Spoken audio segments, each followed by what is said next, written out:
Nick Cannon Mornings, Power 106 is going up. It's time for those up close and personal conversations. Yes, close conversations with people that I admire, that I look up to, and that I could just say I have an honor of knowing it. And this young lady is all the above and so much more. I'm in the presence of a queen, the one and only, the multi-talented, multifaceted, the beautiful, the sensational Luenell. If I didn't respect you so much, I would disrespect you, you delicious little morsel. Hi, Nick. Hi, everybody. This is family. Everybody? Yeah, all day. Yeah. All day for years. And You hit me. I said, come on, man. Yeah. I need my show to be blessed with the queen. Oh my goodness. Oh my God. So we go every morning. Now, is we going to be clean or we going to talk some shit? What we doing? Well, it's up to you. You know, I can go either way. I already had a conversation with a white man in the lobby. I've been there 5 minutes. As you should. You want to know what happened? Well, please tell me. The brother downstairs, the brother in the lobby. Yeah, Mr. Larry. Well, Mr. Charlie said to Mr. Larry, he said, can you direct me to the 5th floor? I said, please. That was the confrontation. Oh, yeah.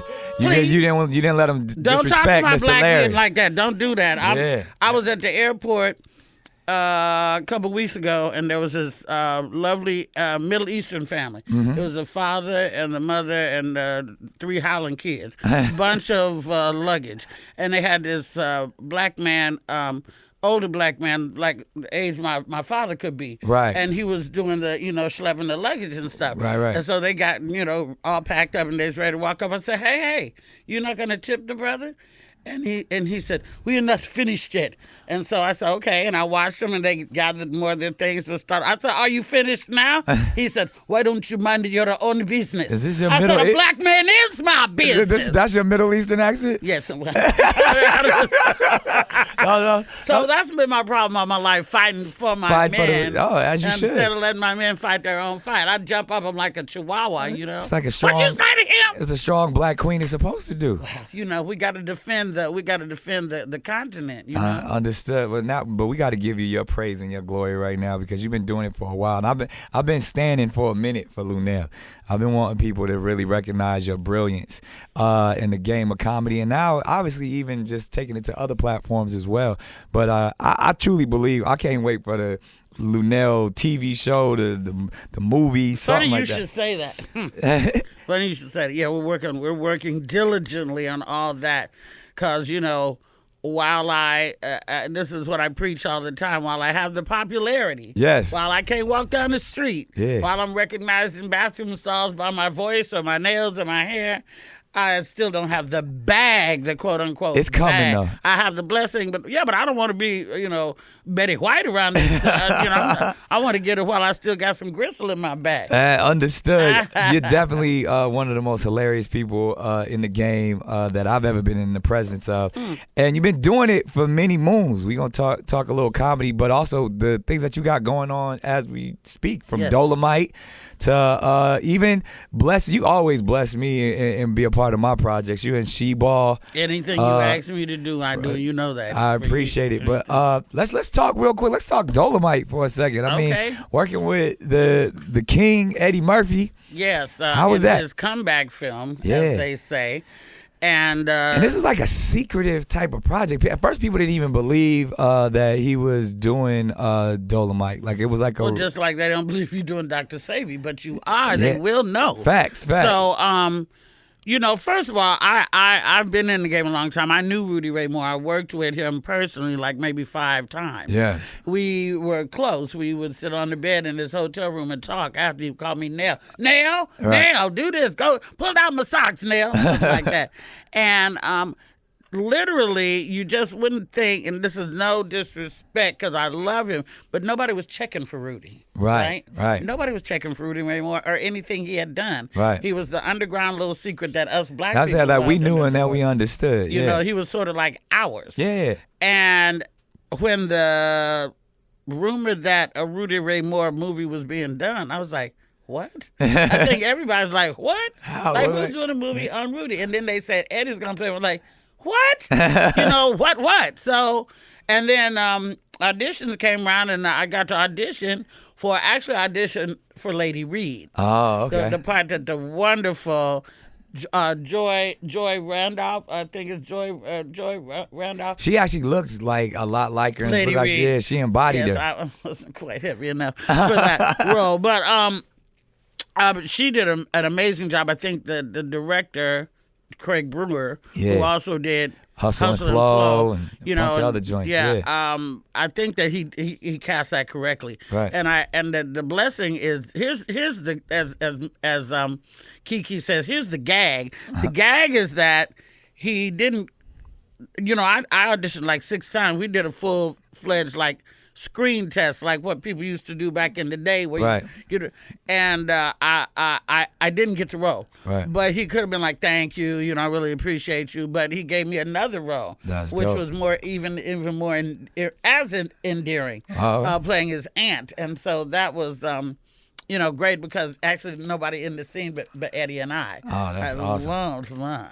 And then because I guess I had already auditioned for Craig so many times, is how I got blessed to be picked for Coming to America 2, which I'm also in the midst of filming right now. Wow. Which is, I will for anybody who has any doubt, for anybody who's like, I hope they don't mess it up. Oh my God, it's a classic. Why are they redoing it? I was one of them people saying, I hope they don't mess it up. It's not a reboot, it's a sequel. Okay. Everybody is still alive except for the great Matt Sinclair who played Prince Akeem's mother. And we pay homage to her in the movie. Oh, that's beautiful. It's literally the best script I've ever read, television or film in my career. Wow. You wait till you see. Just wait. It's just like the sets, and then we have the same person who did wardrobe for Dolomite and Coming to America is the great Ruth Carter, who won the Oscar, the first black woman to win the Oscar for wardrobe for Black Panther. Absolutely. So to even know her is, phenomenal. And then there's it's like the marathon continues. Yeah, you're in the midst of greatness. So there's other elements and people that come in like myself that weren't in the first one, but we're strongly connected in the second one. Bow down. Everybody looks the same. Arsenio still looks good. Eddie still looks good. The old men in the barbershop, they're back. Oh, word? Yeah, That's everybody crazy. is back. McDowell, John Amos looking amazing. I've got pictures that I can't even post for a year, which is killing an Instagram whore like me. But, I signed a little paper. But you working with Eddie Murphy. Twice. I mean, that's what I'm saying. Like, is he cool? Is he the genius that we think he is? He's a very smart thinker. Like the things he say, he don't just say anything out his. He's not reckless with his speech. No, he's not Calculated. Like we were on the orange carpet for Dolomite, and I was with my date, the Honorable Bishop Don Magic Juan. That's my guy. He done been up there one time. For Dolomite, that's perfect. So I'm with Bishop, and Eddie says, why come you don't have on green and gold? I said, because I'm not a whore. He said, well, you don't have to be a whore to wear green and gold. Isn't that tender and thoughtful? You don't. But you do if you want a bishop's. So he just he doesn't just say stuff just like, if you it's say meaningful. how you doing today, he won't be like, oh, just great. He'll be like, he thinks about it. It's purposeful. Yes. He's very quiet and very precise. Yeah. To see him work is, heaven. Right. And to make him laugh is even more heaven. Like if you have a boyfriend and he don't smile a lot and he be mean mugging all the time, but you make him laugh and it makes your heart jump. It's like that every day. I don't know what that's like. No, you and what a shame for the boys out there because, but it's just been a dream, just a dream. Let's talk Luenell for a minute. I mean, I've known you since stand-up days coming up. Always just you've been so endearing and loving to me throughout my entire career. But even just people just never recognize the beast that you are on that stage. That's what I don't think you get the respect for, because obviously everybody's seen you in movies and you step on the screen, you light it up, but just stand-up game is crazy. Like I remember one time we was in the improv. I probably had to be about 18. And when I say the standing ovation that you got in that joint, first of all, I'll paint the picture for you. She's laid on top of the piano, just doing her whole set like she Marilyn Monroe. Well, ain't I? And like when I say everyone in the whole place in tears, but like and this isn't just a one night. This is like every night. That piano on the improv stage. Over on Melrose. Yeah, I'm just. But I mean, it's been many times where you you are fearless when it comes to what you have to say, unapologetic. As we even see here, you don't never hold your tongue. And that comes across because, especially for a woman in comedy, which, a lot of times are deemed unfunny or not as good as the guys. But for someone like you, to follow Luenell ain't no joke. You don't want to do that. You don't want to follow Luenell. That's a very high compliment, as you know, in the comedy field. Yeah, it's scary to follow Luenell. Like Bernie and stuff like that. Well, I thank you. I do feel like I'm fearless. I've toned down. Yeah. Not because of society, nothing, just because I don't flip around on the stage like I used to. I used to do a lot of physical stuff, But old guy got to slow down. These old knees ain't allowing me to flip around. No, my hips is fine. But I ain't doing all that squatting no more like I did in the 70s. That's in the Act 2, girls. You don't have to do all that. And I do not want to have people leave my show with chuckles. I like people to leave my show and maybe they spilt their drink, or maybe they choked out, or maybe their lashes came off, or maybe they broke a nail. I want them to leave like, oh my God, what did I do? Like you did some good sex, like some after sex type comedy. That scratches the surface, boo, of what I do. That's a whole nother show. It could be this show. It can be this show too. But I just came through an era where people went hard. Right. I came through early Cheryl Underwood years. Right. I came through Ronaldo Ray and Rodney Winfield and Bernie. Yeah. And stuff like that. And I listened to, Pryor and Carlin and Red Fox and Flip, and I just, Joan Rivers, let's not leave her out. Facts. And she was, even Phyllis Diller was raunchy and crazy. People don't give enough credit to Marsha Warfield. Marsha's the only other, there's only two black, we'll talk later about me being on the Strip in Vegas. Yeah. There's only two black women doing comedy on the Las Vegas Strip, and that is me and Marsha Warfield. Wow. That's it. People got to get people forget about the ones that came and really were fixtures in the game. And like I always say, comedy is such a craft, but people think it's so easy. Well, they forget about the people because they didn't have the social media. Right. It's easy to forget what you don't get drilled in your face every day. Right. I saw Keith Washington at the airport. Not Keith.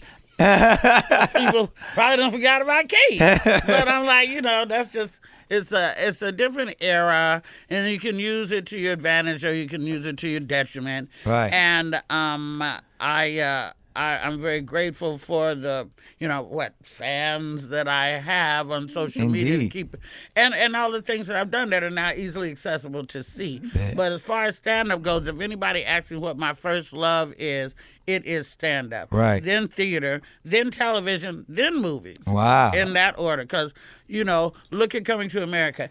We are in it, and we want this movie out now. You know what I mean? We want it out now, and we got to wait a year, and that's like being a pregnant elephant, doing TV. How long are elephants pregnant for? Like a year and a half. Damn, for real? Like that. Yeah.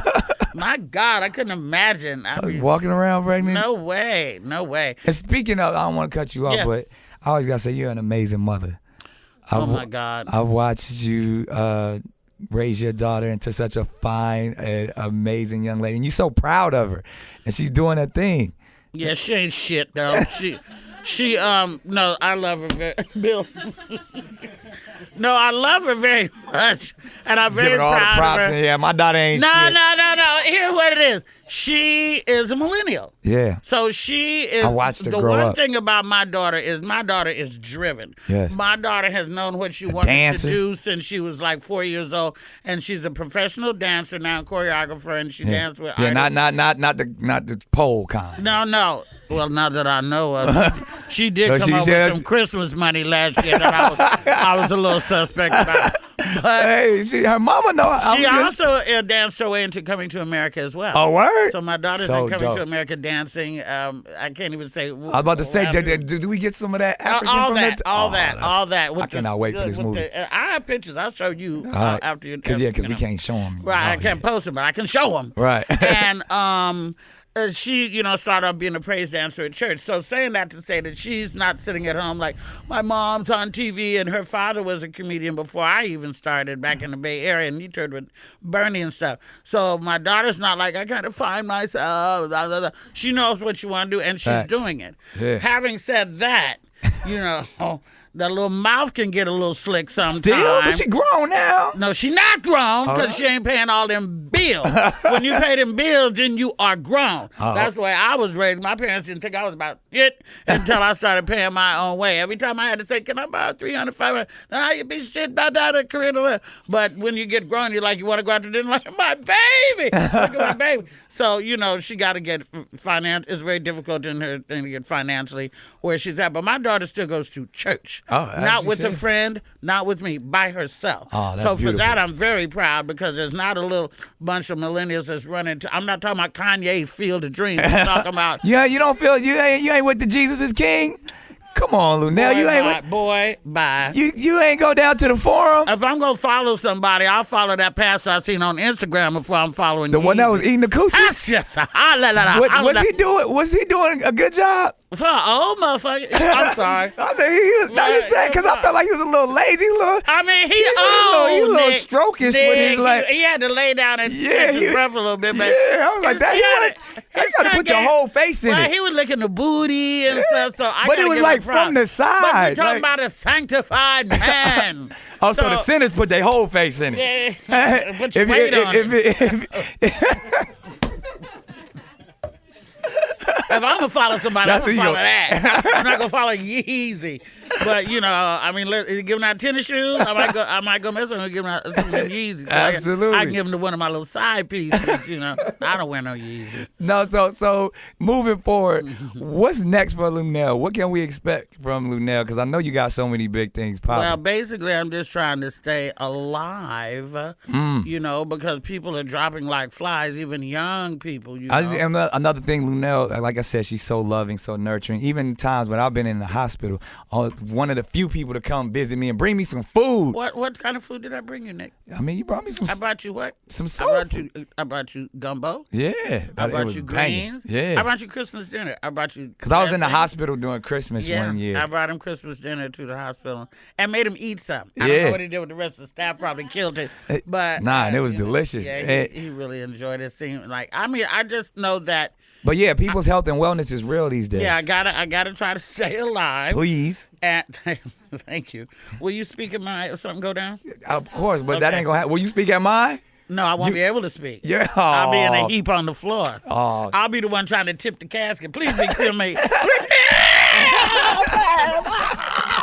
Take me, Lord. So silly. So I'm sorry, don't ask me to speak. We ain't gonna ask you to speak at my services. No, I've been said all the inappropriate.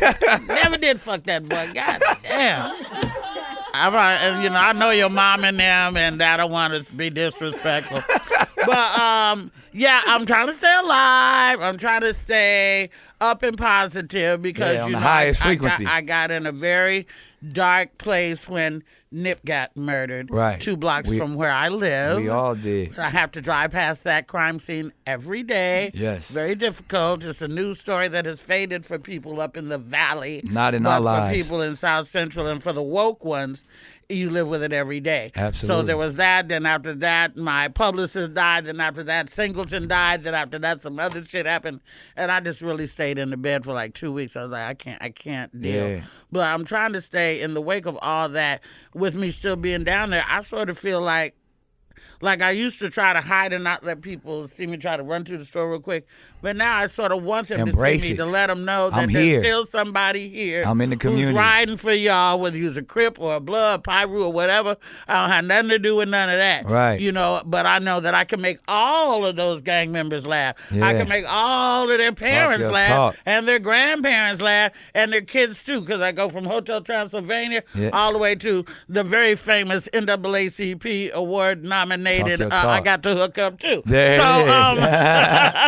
Talk your talk. So, I'm just trying to stay positive. Laughter is healing. You know what I mean? And you know that. Laughter, so good like medicine. That's what the good books say. There it is. And I just try to do that and still stay my own brand because, especially in this era now where everybody trying to censor what everybody say. We ain't censoring shit. I'm not censoring, and I'm not apologizing for a goddamn we thing. Unapologetic. You better ride or get off the train. So if somebody wants to see you, where do they go? Well, I'm glad you asked. Well, on Sundays, as I was saying about the residency, I just happened to have a residency in Las Vegas.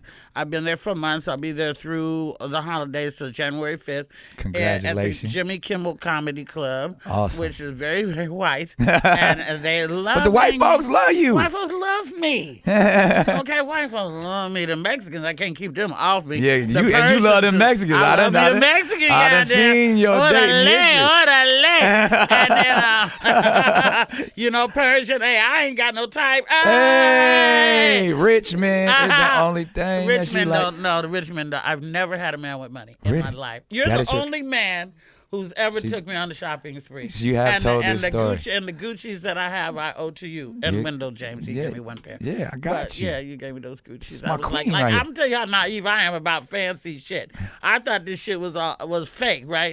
I'm like, and I said, what you gonna do with all them glasses? Remember? Yeah. At the video shoot, and he said, "Oh, get what you want." That's what he said to me. He said, "Get what you want." I went back to scooping. I'm like, I'm telling you. She's like, I like these. I like these. You got like, the damn. Okay.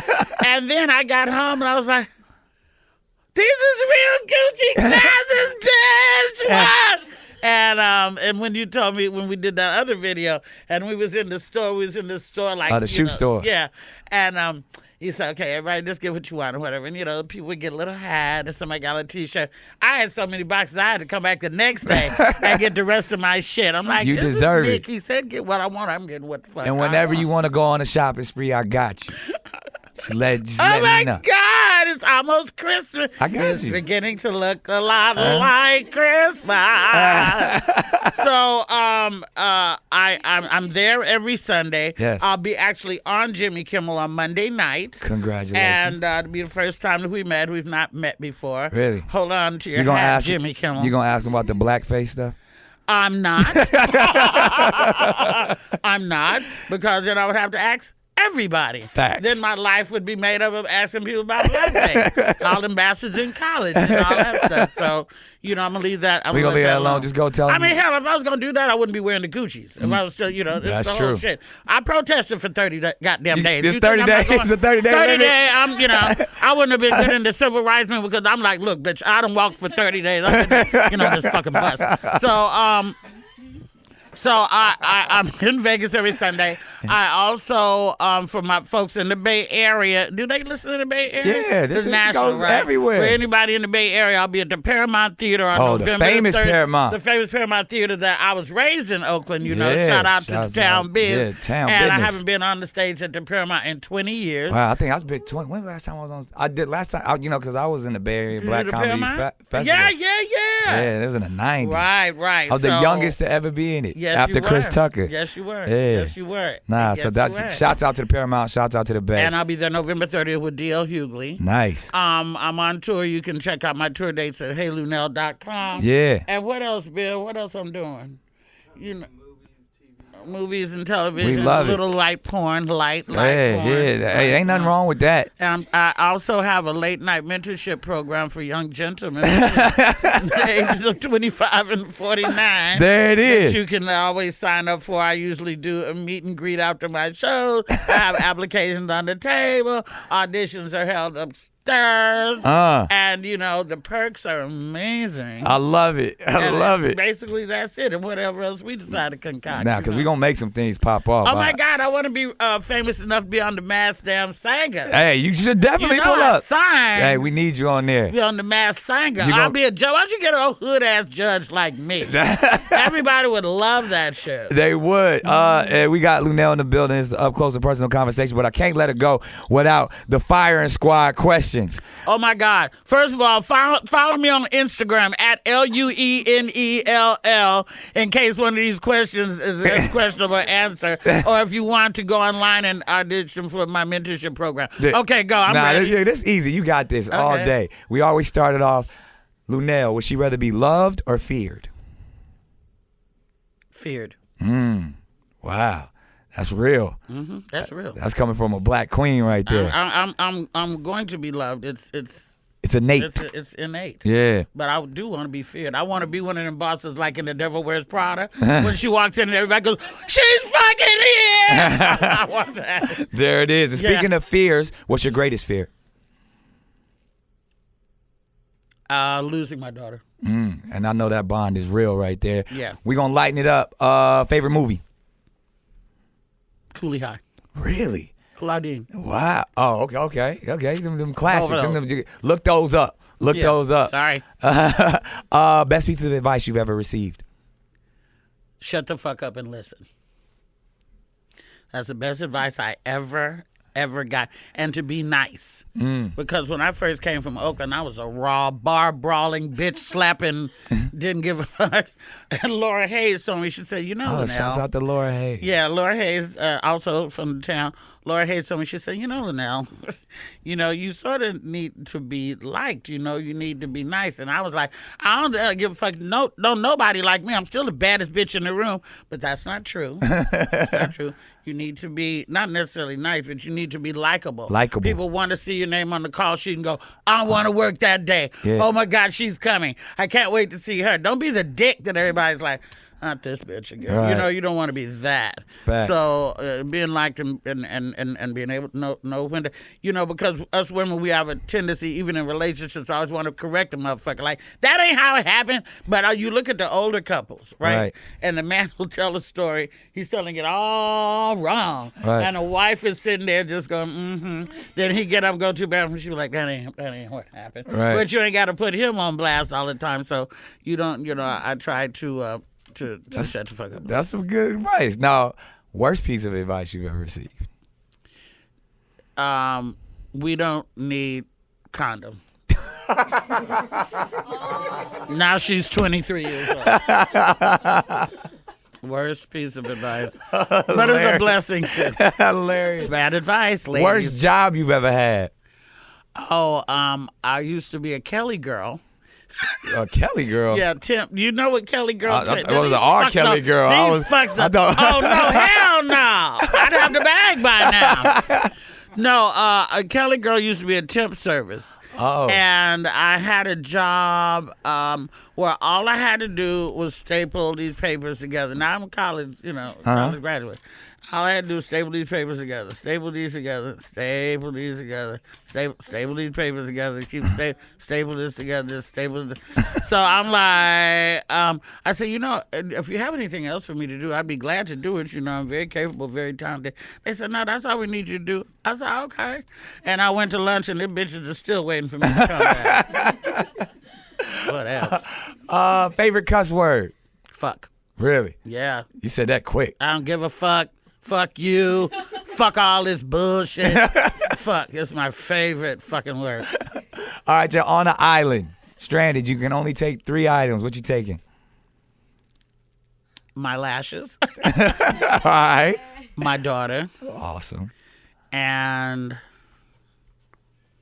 some bacon. Some bacon? No, I'm kidding. No, maybe, okay, my daughter, my lashes, because, when I get rescued, I don't want to look like a fucking hag. Right. And, no, my daughter's, my lashes, Take and you some probably bacon. my cell phone. Oh, smart. All right, one album that you can listen to for the rest of your life. Only one album. Ohio Players, which is the one? With Sugarfoot. The one with the sweet sticky with the thing six on. sweet, she The got the honey. Yeah, honey. Ohio Players, all fucking day and night. Sugarfoot. What? Yeah. Oh my they God. don't know about that. No, my God. You put on sweet sticky thing, you will get the business from Luenell. Is that all you gotta do? Give a motherfucker props. That's pretty much all you gotta do today. But I give him props just for playing it. You know what I mean? Yeah. Like, you deserve a blowjob at least. You played sweet sticky thing, like, let's get it on. You are hilarious. And finally, Luenell's legacy. The one word that describes you overall.